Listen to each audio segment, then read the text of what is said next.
Hi, good afternoon, everybody. My name is Waseem Carrim, and I'm the Chief Executive Officer at the National Youth Development Agency. I'm really excited to be chatting on the Cape Argus Facebook page this afternoon around issues of youth development in South Africa. I hope that during this challenging time for our country and the continent and the world, that everybody is staying safe and staying well, and that you're doing your best to be able to stave off the pandemic that all of us are facing. I want to start not necessarily on youth development, but maybe start on a more somber note. I've been reading the comments over the past week and listening to social media, and I think there's a palpable sense of anger on the part of South Africans against the corruption that is ravaging our society, but that is particularly prevalent in government. And I think it's important that we condemn corruption in all of its forms, and that we speak out as to when we see and we hear about corrupt activities that may be taking place in our society. I think that anger has reached boiling point now, and maybe that anger is necessary for us to turn the tide against this systematic system that has robbed so much from our country over the past few years, but that seems to even find it during this time when people are suffering through a pandemic. Equally, my organization, the National Youth Development Agency, if you've ever received bad service or you are unsatisfied or anybody has asked you for a favor in return for services that government should be providing for free, it is important that you bring that to our attention so that we can investigate the matter further and we can hold those who may be taking the public for a ride, we can hold them accountable. I'm going to post my email address on the chat, and anybody's welcome to post any customer dissatisfaction issues that they have with the National Youth Development Agency. Equally, I'll be following your comments as you post them on the page, and as I speak, I'll be happy to respond to some of those comments. So really, I guess today is a chance for us to talk a little bit about what the NYDA does as an organization, and equally then to speak about what the future of youth development looks like as the pandemic upends everything we know about life and the way we live it. So NYDA as an organization is very much focused on the economic side of young people and youth development. In South Africa, we have a very high youth unemployment rate. 1 in 2 young people cannot find work or has given up looking for work. Now that is a shame on our democracy, and it's a shame on the policies that we've implemented over the last 25 years. So if you walk into an NYDA center, what kind of service can you expect to receive? We've got 32 centers across the country. You can find all of those details on our website, www.nyda.gov.za. But we're primarily focused on 3 streams of things. One, we're really passionate about developing youth entrepreneurs. But does that mean the minute you walk into an NYDA branch, you're just going to be able to access funding? Probably not. So we think about youth entrepreneurship from a multi-layered perspective. Many of our young entrepreneurs are passionate about what they want to do, but they need to go through a training process first. And therefore, we offer a service of intensive training for our young people to make them entrepreneur ready. We also have a very niche market of entrepreneurs that we target as NYDA. So if you're already a fairly big business and you need a loan to expand, you're probably not coming to the right organization as the NYDA. We are focused very much on micro businesses. So those guys that are starting up for the first time, or they really have a small operation and they want to scale up a little bit, those are the kind of businesses that we're interested in. And we've gone away from doing loan financing towards doing grant funding. We're running a really exciting campaign at the moment called 1,000 Businesses in 100 Days, which is closing next week Friday. And I'd encourage young people to apply if you haven't applied just yet. Again, you can find all of those details on our website. We don't just give you funding and leave you hanging. We then continue to provide you with services for 6 months after we've given you funding, so that you can continue to have the support, because entrepreneurship can often be a lonely journey, and therefore it's important that we support you through that journey. We also offer mentorship services and access to market services to be able to help you scale up your business and do a little bit more, or if you're struggling a little bit, help you to pick up your business and help you to succeed. So very much youth entrepreneurship is a big part of our business. Secondly, we offer services in the jobs market. So we help young people build themselves up to be able to participate in the labor market. That means often what we do is we offer soft skills training that will help you build a profile, develop a CV, develop the kind of interview skills that you have, and put you on our database so that when opportunities become available, because a lot of the work we do is we negotiate with employers on the demand side to be able to assist young people with preparing themselves for the job market. So jobs is a big part of the work that we do. The last program that NYDA runs is called National Youth Service. Now, what is National Youth Service in a South African context? Because we have very high levels of unemployment, we have to assist young people through service programs.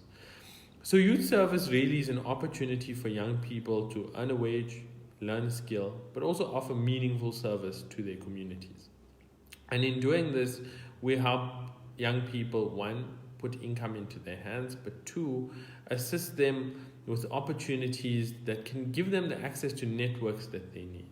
Generally, statistics show that if you're a young person and you live in a house where people are employed and where there's income, you yourself have a better chance of finding employment.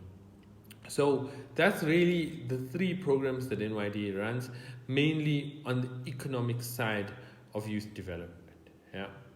Now, has the NYDA done enough to address youth unemployment in South Africa? Nowhere close.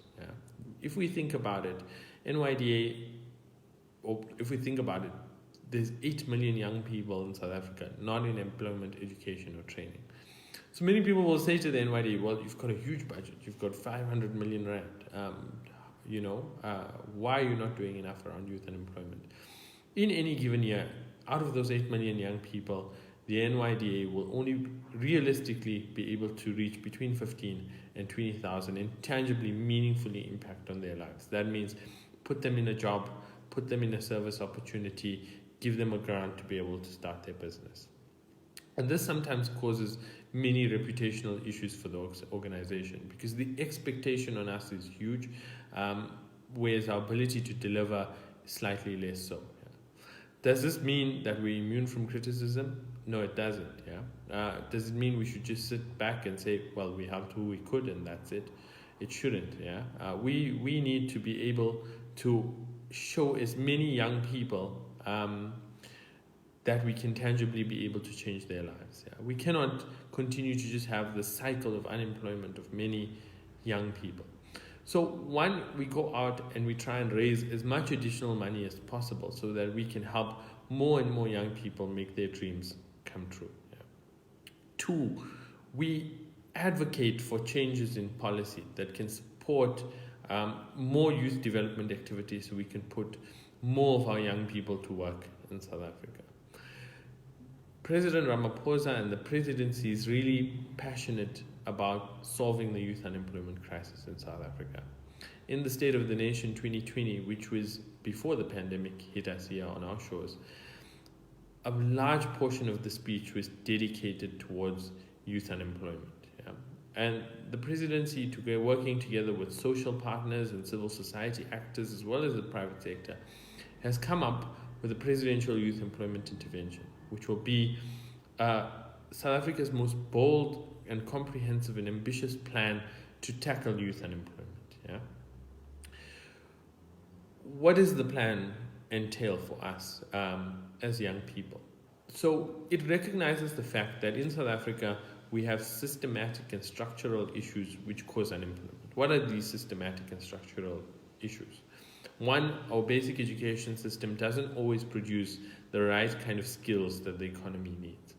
So what you have is we've done really great at creating access to education in South Africa.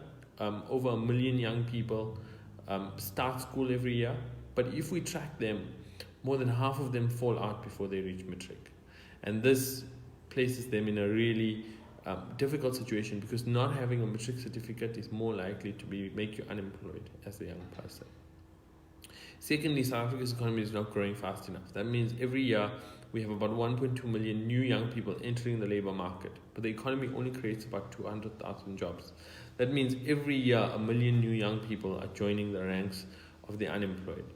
So what the Presidential Youth Employment Intervention says is that we know that these structural and systematic issues exist in society, and we know that it will take time to fix them. But young people don't have the liberty of that time. Yeah? And therefore, what can we do now, in the next 5 years, and now, immediately, to be able to put our young people to work? Yeah? And what the Youth Employment Intervention is premised on is a pathway management network. So it's a single entry point for all of our young people to be able to enter, build a profile for themselves, and be connected to an opportunity which is closest to where they are, so that they don't have to incur heavy transportation costs. Two, it also recognizes the fact that some skills development is needed in the economy. So it's looking at demand-led training. You know, what skills are needed in the economy? How can we train young people fast for them? But equally, we always hear the criticism that young people are tired of being trained over and over. They don't want any more certificates, they just want jobs. Yeah? And therefore, demand-led training for skills that are actually needed in the economy, and where we know there'll be a job on the other side of the training, is really important. Three, it's about creating more opportunities to do self-employment. Yeah? And this talks to fixing some of the macro factors that are associated with self-employment. So the cost of data is prohibitively high in South Africa. It's one of the highest costs of data on the continent is South Africa. Yeah? And therefore, when we say talk about fixing the macro factors, it's about connecting vulnerable and marginalized households to the internet at low cost so that they be able to better participate in the economy. Equally, it's about making access to market, access to skills, access to funding easier for our young people so that they're able to start and grow their own businesses. The fourth thing is opportunities to do workplace experience. So often you hear the thing that all jobs need experience, but how am I supposed to get experience if I don't have a job? Yeah. So this is about creating opportunities where government can subsidize the cost for young people to be able to get that experience they need in the labor market. Equally, we know there's many TVET college learners who've attained their qualifications but can't pass or can't participate in the labor market because they haven't done the experimental learning. How can government subsidize the cost of their learning so they're able to qualify, get their certificate, and then meaningfully participate in the economy? The last thing, and I spoke about this a little bit earlier, is youth service. Yeah? How do we create opportunities for young people to do service, where they can earn that wage, learn skills, and offer meaningful service to their communities? Let's think about our basic education system in South Africa. We have 26,000 public schools here. And in those public schools, we have young people who attend school, but we used to have lots of after-school programs before, which we don't really see happening anymore in South Africa. So how do we get those after-school programs going using the energy and our skills of young people? One way is through service opportunities, where young people can do work for other young people, yeah, in a way that meaningfully benefits society. If we could put 40 young people in every public school, we could create 1 million new jobs, paid service jobs for our youth. So it's important that as a young person listening to this, and I know it's probably difficult and it's probably challenging, and often we feel downtrodden about the way the statistics have got so bad. And behind those statistics are young people who feel the pain of sending their CV out over and over and over again and having to deal with rejection over and over. I want to say to those young people that there is a plan to address this meaningfully over the next 5 years, but in particular over the next 12 months. And it's important that we hold organizations like the NYDA accountable for what we do. The one thing we've said is that to address some of the perception, we want to publish all of our beneficiary lists. Who gets a job from the NYDA? Who receives a grant? Who receives training? So that the perception that you have to be connected to access the service is taken away from the organization. So it's been really wonderful chatting to you this afternoon. I haven't seen any specific comments at the page, but as I said, I'll post my email address on the chat so that if you want to get hold of me, or even if you want to raise an issue around customer service, or even if you just have an idea about how we can partner to solve some of the youth unemployment issues that we face in our country, I'd be really happy to chat to you and see how we can take this discussion further. Once again, thanks so much for tuning into this broadcast. I've really enjoyed chatting to you. I hope you have a wonderful weekend and that we catch up with each other soon. Bye-bye.